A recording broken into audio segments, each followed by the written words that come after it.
Agir pour choisir, la clé du mouvement. Oser grandir entre passivité et mouvement. Il y a ces moments où la vie semble immobilisée, comme suspendue dans une bulle où tout paraît figé. On sent un manque, un poids invisible. Quelque chose nous échappe, et pourtant, au fond de nous, on sait que tout reste à jouer. Mais pourquoi est-il si difficile de passer du choix à l'action? Pourquoi ce décalage entre nos désirs, nos décisions et la réalité? Peut-être parce que nous restons, quelque part, emprisonnés dans des états d'enfants. Le poids des illusions, choisir sans agir. Beaucoup naviguent avec l'idée que le simple fait de se décider suffira à déclencher le mouvement. Comme si choisir en soi devait faire agir le monde pour nous. C'est confortable, presque magique. Mais voilà, choisir n'est pas juste un acte mental, c'est un engagement qui nous pousse à faire un pas, puis un autre, dans une direction clairement définie. Prenons un exemple simple. Imaginez que vous avez décidé de gravir une montagne. Votre souhait est clair, votre décision est prise, et pourtant, tant que vos pieds ne touchent pas le sentier, qu'avez-vous réellement accompli? Rien. C'est cette illusion d'action sans implication réelle qui paralyse. Beaucoup d'entre nous restent là, immobiles, à attendre que la route s'ouvre miraculeusement. Mais cet immobilisme, c'est un piège. Peur de mal choisir, le grand immobilisme. La peur de mal choisir nous joue aussi des tours. Imaginez un enfant devant deux jouets. Il hésite, il tourne en rond, il redoute de se tromper. Et nous? Souvent nous restons figés devant des décisions, grandes ou petites, avec le même mécanisme. Pourtant, le vrai désastre, c'est le statu quo. Ne rien faire, c'est laisser le monde choisir à notre place, c'est refuser de vivre pleinement. Et tout cela, souvent, pour éviter une ombre, celle de l'échec. Cette paralysie reflète une difficulté à faire face aux obstacles. Nous percevons ces défis comme des murs infranchissables, alors qu'ils ne sont que des questions que l'univers nous pose. Veux-tu vraiment cela? Es-tu prêt à t'engager?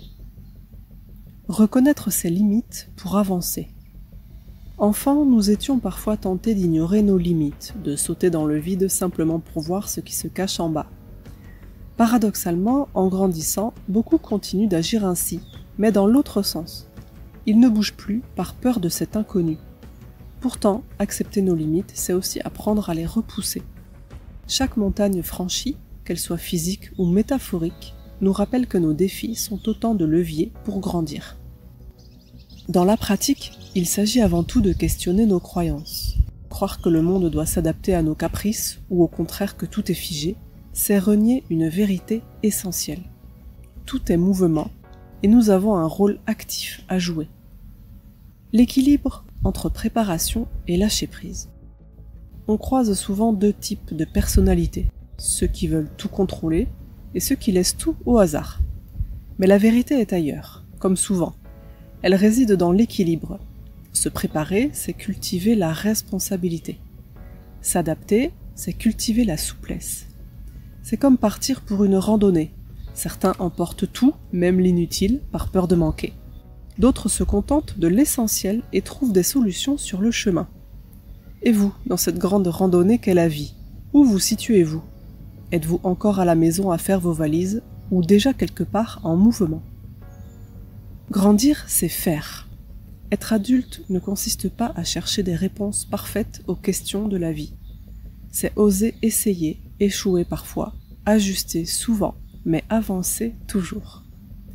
Ce n'est pas rêver d'une vie idéale, mais construire activement celle qui reflète nos besoins, nos forces et même nos failles. Être adulte, c'est traverser l'imprévisible, c'est marcher malgré le brouillard et créer des ponts au lieu de s'arrêter devant les rivières. Désormais, la question se pose à vous. Quelle part de vous reste prisonnière de l'enfant passif, celui qui attend que le monde lui tende une main? Et quelle part aspire à l'élan, à cette action pleine d'élégance et de désir? Alors, que choisissez-vous? Rester là, le pied sur le frein, ou sentir enfin la route sous vos pas? Chaque instant est une opportunité. Osez vivre pleinement.